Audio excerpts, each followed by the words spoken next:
Here in Kawit, Cavite City. Ito yung mga lumang bahay. Ayan. Hindi pa na ano, no?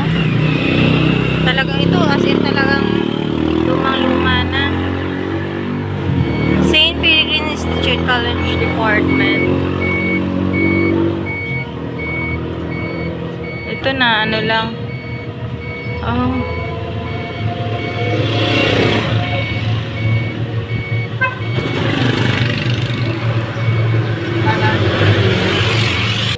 Ito ba yan?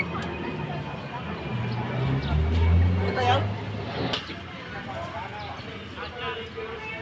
Parish of Mary Magdalene. May prosesyon yata ngayon.